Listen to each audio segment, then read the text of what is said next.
kennaan kunis warqii mormaatii hunduma isaaniitiifu haadha manaa warraa obbo Jawaariif arfaaseedhaaf Oromoo kan jedhu hojjisiisnee haadha manaa Abdul Jabbaariif Abdul Jabbaar kan jedhu haadha manaa Acaalutiif Haacee kan jedhu haadha manaa obbo Baqqalaatiif immoo Oromiyaa kan jedhu warqee mormaa arfan isaaniitiif hojjisiisnee galatoomna.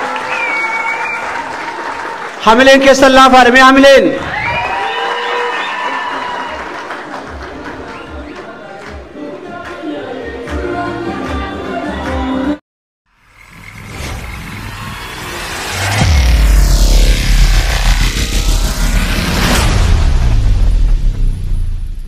kennuuf deemnu kennaa Oromoo fakkaatu kennuudhaaf deemna.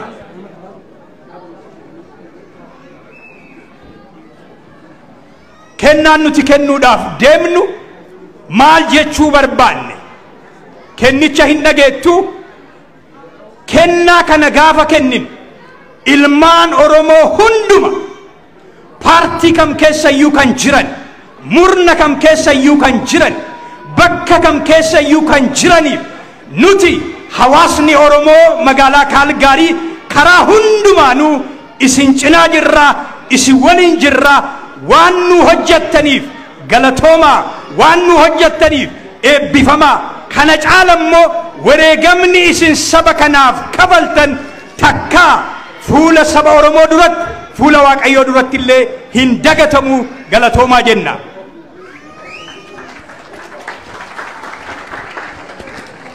Pastor Lataa Sumanaturi kennaan kun surprise-dha. Mee yooma baname ilaalla jechuudha. Eenyuuf akka kennamu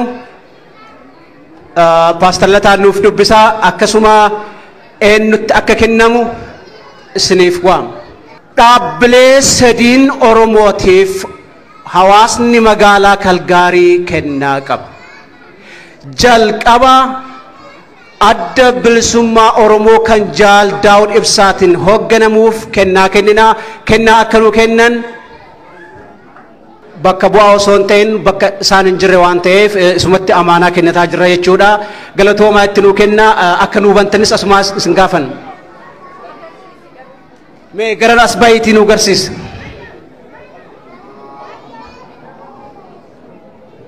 Hamileen kennitaniif himee maal akka jedhus haa nu dubbisu.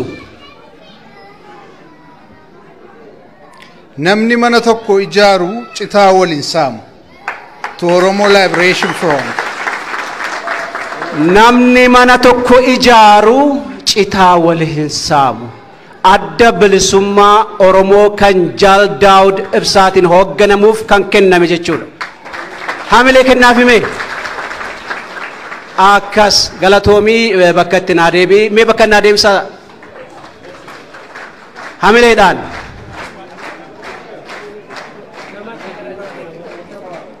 Akkas galatoomaa kan itti aanu kennaa kaafaa of kennamu qajeeluma obbo Jawaar Muhammadiif kenninaa mee hamileenaa kennaafi.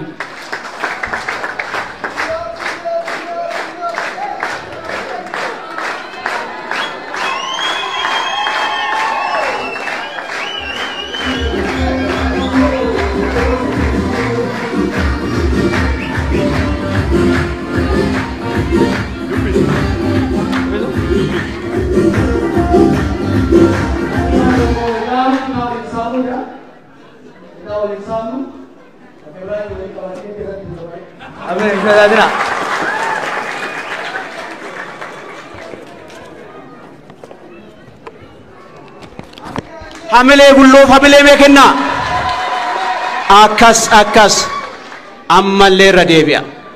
Namni mana tokko ijaaru hin dhagahamu citaa waliin saamu.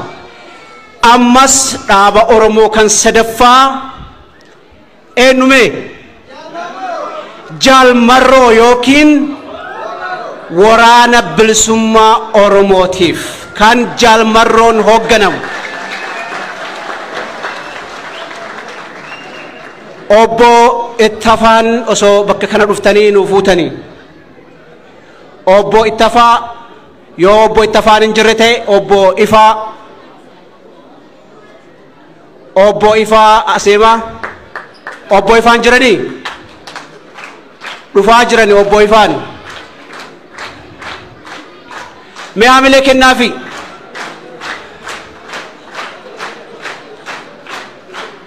kennaan kun waraana bilisummaa Oromoo WBOf kan kenname jechuudha.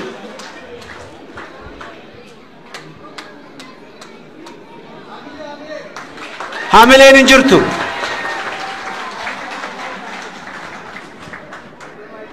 Galatoomaa hundumti keessanii namni mana tokko ijaaru citaa waliin saamu abaa'oo WBOtiif galatoomaa in bilisoomna. Namni man tokko ijaaru citaa waliin saamu ammas waliin saamu galatoomaa kennaan dhaabbota sadeenii kanuma irratti yoo raawwatu amma qajeeluma dura taa'aa hawaasa magaalaa Kaalgaarii obbo Roobeeraa gara waltajjii simadhaa.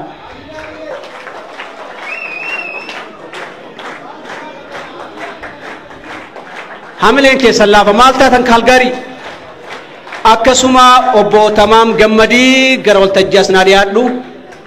Tamaami Haamilee koree duraanii keessa kennaan kun kan kennamu qabsaayaa kenna hayyuu kenna kan akka nama du'aanuu galeetti laallu kan hundi kenna jaalannu nu'uu miti kadiinillee jaalatu hin jaalatanii bar namni jaalatu rabbillee hin jaalata akkasiimi Muhammadiif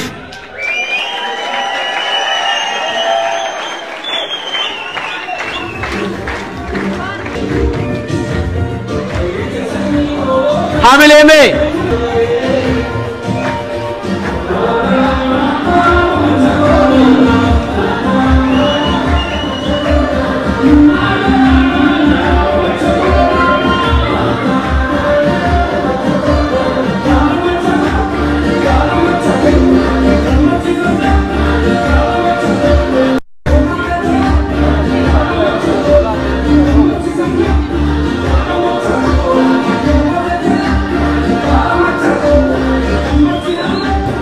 akkas mee dura taa'aa hawaasa magaalaa Kaalgaarii obbo Jawaariif kennaanuuf kennaa jiru haamilee kennaafi.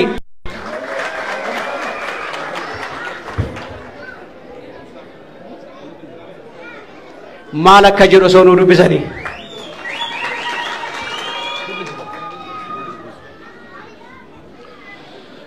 Obbo Jawaar Mahaammadiif wareegama nuuf kaffalaniif galatoomaa jedha. Wareegama nuuf kafaltaniif galatoomaa akkasuma asumatti osoo isaan gad hin taa'in jaala qabsoo isaanii kan hundi keenya jaalannu kan umrii isaanii guutuu mana hidhaa mana godhatan eenyu isaan obbo Baqqalaa Garbaatiif isaanumatti kennan jechuu akka nu geessan.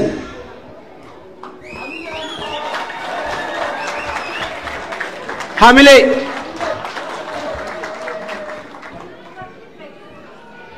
galatoomaa dubbisu obbo Baqqalaa Garbaa wareegamni nuuf kaffaltaniif galatoomaa jennaanii jedhan.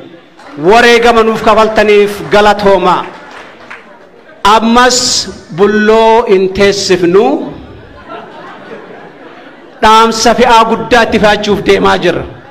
Kan itti aanu duraan dursee dura taa'aa keenyaa fi obbo Tamaamiin bakka teessoo isaaniitti naasimadhaa. Kennaa itti aanu kan nuuf kennan Aadde Amartii fi haadha Bilisee gara waltajjii. Haadha Bilisee yookiin Aadde Galgalee gara waltajjii. Artist Amartii Waariitii fi Aadde Galgalee yookiin haadha Sinqee Aadde Galgalee jechuu dandeenya. Haamilee kennaaf himee dubartii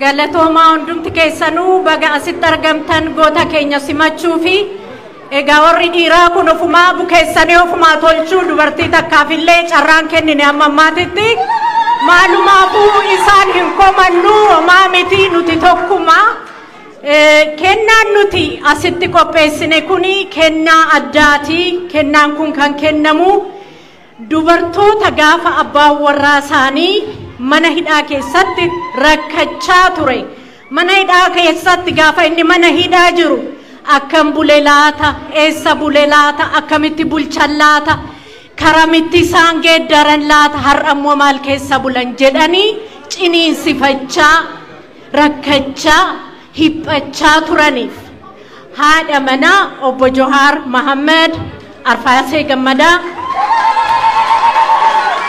haadha manaa obbo Baqqala Garbaa haadha Saamu'eel haadha manaa Hacaaluu Hundeessaa haadha Wabii haadha manaa Abdul Jabbaar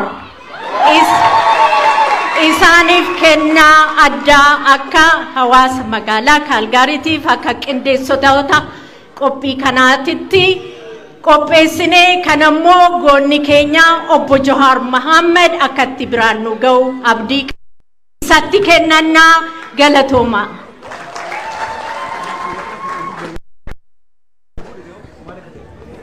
Dhiifama guddaa kennaan kunis warqii mormaatii hunduma isaaniitiifuu haadha manaa warraa obbo Johaariif Arfaaseedhaaf Oromoo kan jedhu tolchisiisnee haadha manaa Abdul Jabbaar kan jedhu haadha manaa Hacaaluutiif Haacee kan jedhu haadha manaa obbo Baqqalaatiif immoo Oromiyaa kan jedhu warqee mormaa arfan isaaniitiif tolchisiisnee galatooma. Hamileen keessan laafaadha mee hamileen?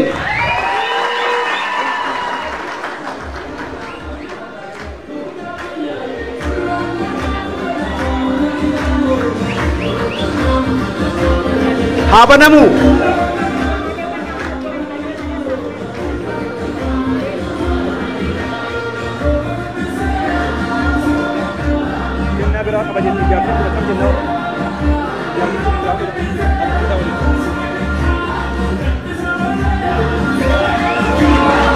kana fakkaata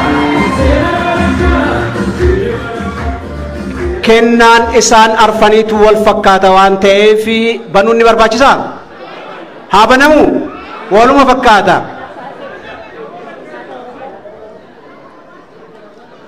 kan aadde Arfaasee haadha Oromooti kennaa haadha Oromoo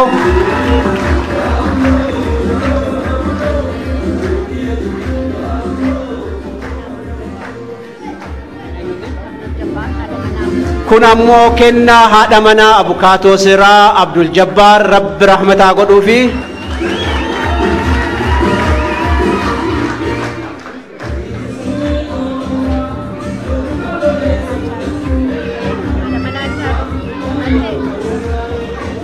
kun immoo kan haadha manaa artistii kenna kan jaalannu kan nu jalaa wareegame obbo artist Hacaaluuti kiyyaadhaaf kan qophaa'e jechuudha galatoomaa bulloo bakka taa'uun nuus midhaame aadde artist Amartii Waarii galatoomii ulfaadhu siin jenna itti aansee kennaa gabaabaa tokko asumaan haati teenya aadde Hawwoon fi haati Siinqee dubartoonni walii galaan kan qopheessanii kennaa kana ammas obbo Jawaariif nuu kennu meetti nuuf kennaa ka hamilee kennaafi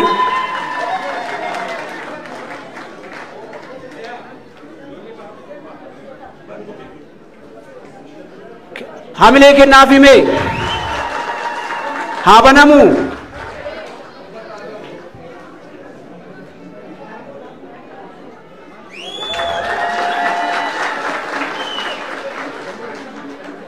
aadaadha uffata aadaati akkam bareeda seetan galatooma